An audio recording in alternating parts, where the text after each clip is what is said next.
I got my Trex 600 back on the table, and I haven't used it for a bunch of years. The last time that I used it, I had a small scratch because I didn't bend the boom tail. But I broke one of the linkages, and I just placed an order, and I got some carbon fiber blades. Here I got some servo linkages. I got my front drive gear set for the tail, because one of these guys got stripped. I got linkage rods. I got an extra set of landing gears. I'm gonna start taking it apart and probably run through some problems that maybe beginners will be running through. And pretty much I'm a back of a beginner because I haven't been flying at this for a long time. So we're gonna fix it, try to get it running, take it to the park, start it up, and start it from scratch and see what it takes me. Maybe I get a good footage of some crutches. Alright, so I don't quite remember well, but to get these tail gear, this one is inserted into the boom, and this one, it drives right here. So I believe that I need to take these two bolts in each side and these two, and I'm gonna start removing it. As I'm drying it up to trouble, I'll point it out. Okay, gonna start taking that apart. We should be 1, 2, 3, 4, 5, and 6 to split the rear out.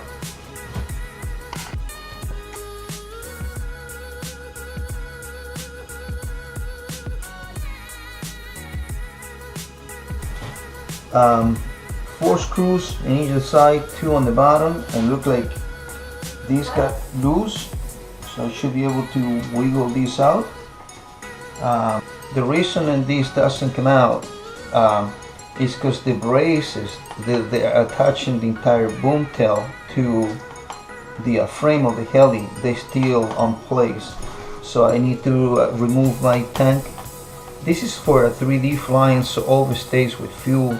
So even if it's upside down or right side up, it'll suck fuel out of it because this is always full. So I'm gonna remove the screw and be able to take these braces and pull everything out. Okay, still the tail not coming out because the linkage is still connected through the rod. So you need to get maybe a needle nose plier and pull these little plastic guys out. By the way, these guys, they have a number and a letter A on one side. That's one of the recommendations.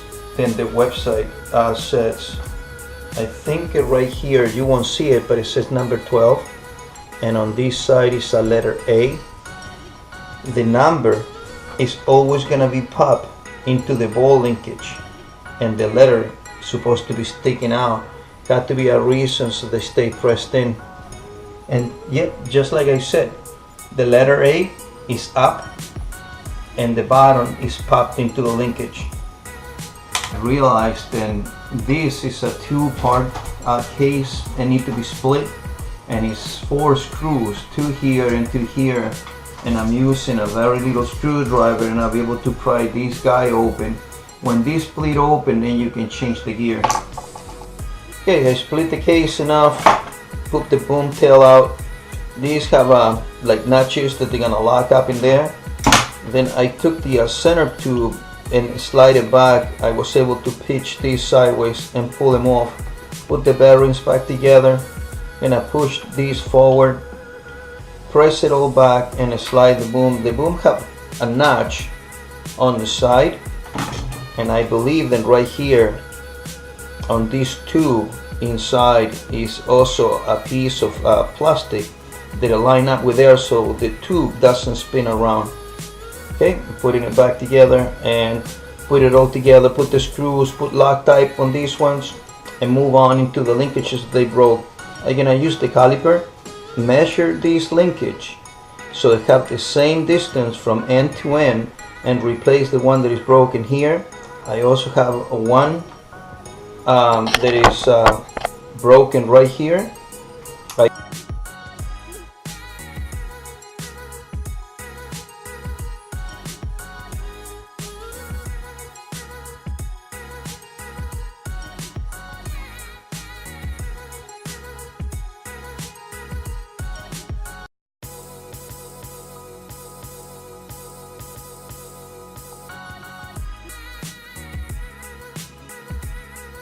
Everything is tied up together.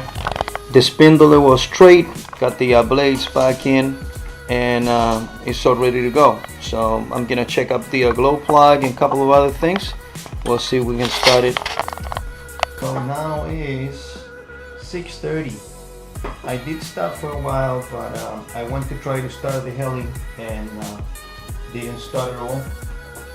First thing, my glow starter, my glow igniter, it was dead. Charge it up. Then the motor wouldn't even spin. So I took the muffler and I sprayed some WD-40.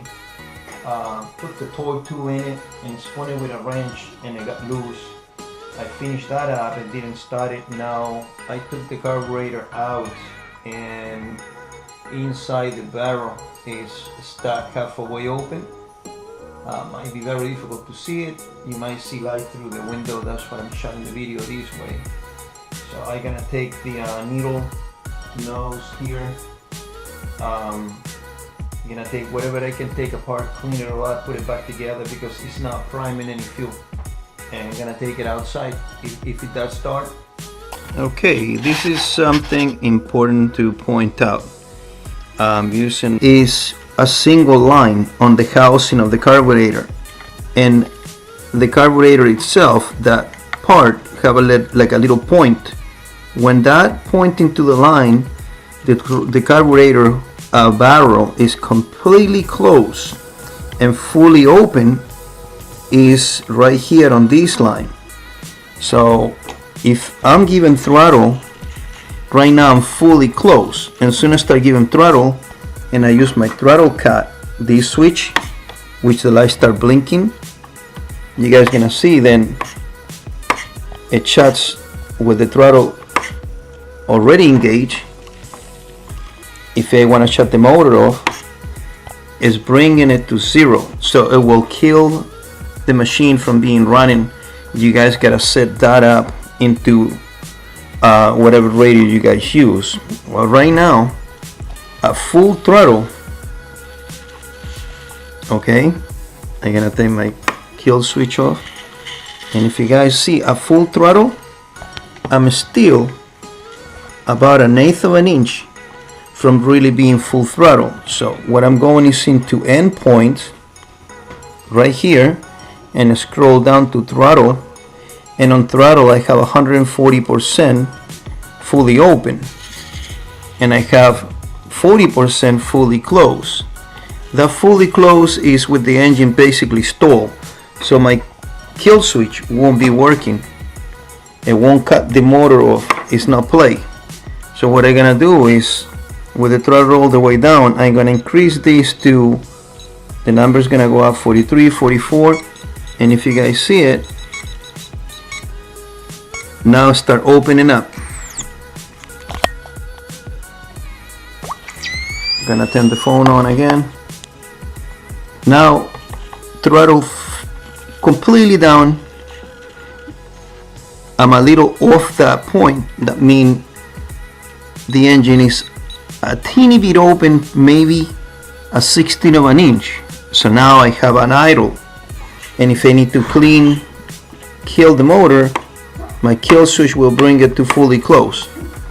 So 36% is probably when I want to be. And fully open, like I said, I have 140, and 140 is all what I got. So the only way to adjust that, if I really want to go that extra 16, which is pretty much fully open, I gotta pull the rad further or move this one notch over, either one of it. But that's pretty much it. That's basically fully open on the throttle. Alright, so You guys gotta have that safety, especially with these blades, and make sure that you have a throttle setting where your idle is low. You can always bring it up with your trim, or make sure that your kill switch will be working. In my case, it does. If I'm about a quarter throttle and I press right here this switch, you guys can see that immediately I'll be able to shut my engine off. Alrighty, it's back together, everything works. We're gonna see if I clean this needle so fuel can go through it. I'm gonna take it outside one more time. If it starts, I shut a video.